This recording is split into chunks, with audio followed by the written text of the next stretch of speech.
Hi అండి. అందరికీ నమస్కారం. Welcome to my channel. ఈ వీడియోలో ఏపీ ప్రభుత్వ ఉద్యోగులకు మరియు పెన్షనర్లకు పెండింగ్ బిల్లులు జమ అయ్యే తాజా సమాచారం గురించి తెలుసుకుందాము. వీడియోని ఎక్కడ గానీ స్కిప్ చేయకుండా ఎండ్ వరకు చూడండి. అప్పుడే ఇన్ఫర్మేషన్ పూర్తిగా అర్థమవుతుంది. వీడియో చూస్తున్న ప్రతి ఒక్కరు వీడియోకైతే లైక్ చేయండి ఫ్రెండ్స్. ఈ వీడియోని తోటి ఉద్యోగ పెన్షన్ మిత్రులతో అయితే షేర్ చేయండి. కొత్తగా మన ఛానల్ చూస్తున్నవారు సబ్స్క్రైబ్ చేసుకోకుంటే వెంటనే మన ఛానల్ని సబ్స్క్రైబ్ చేసుకోండి. దీని ద్వారా నేను చేసే లేటెస్ట్ వీడియోస్ అన్ని మీ వరకు రీచ్ అవుతాయి. ఆలస్యం చేయకుండా వివరాల్లోకి అయితే వెళ్ళిపోదాము. ముందుగా ఏపీజీఎల్ఐ తాజా సమాచారం. కడప జిల్లా ఏపీజీఎల్ఐ కార్యాలయానికి ఇప్పటి వరకు వచ్చిన మెచ్యూరిటీ క్లెయిమ్, డెత్ క్లెయిమ్స్ దాదాపుగా 1800. అన్నమయ్య జిల్లాతో కలిపి వీటిలో దాదాపుగా 1400 దాకా ప్రాసెస్ చేయబడినవి వారి డీడీఓ లాగిన్కి పంపబడ్డాయి.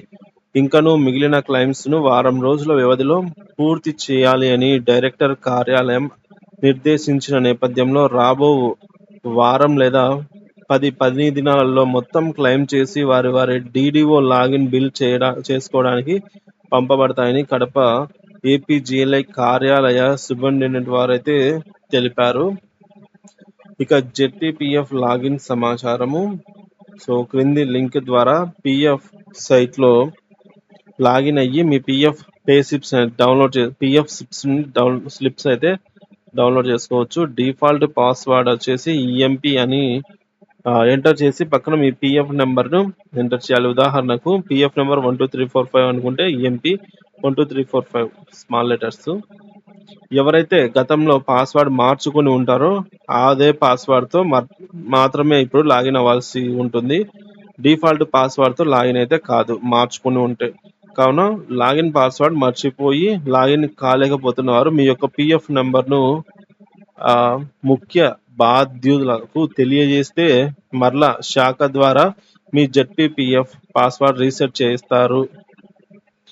సో జెడ్పీపీఎఫ్ లింక్ వచ్చేసి పే స్లిప్స్ డౌన్లోడ్ చేసుకోవడానికి ఈ లింక్ అండి. jpgpf.ap.gov.in అనే వెబ్సైటు. ఇంకా డీడీఓలందరికీ ఒక ముఖ్య గమనిక. సిపిఎస్ ప్రతి నెల రికవరీ సమయంలో మీరు ముఖ్యంగా గమనించవలసిన విషయం ఏంటంటే ప్రస్తుతం రిటైర్మెంట్స్ జరుగుతున్నవి.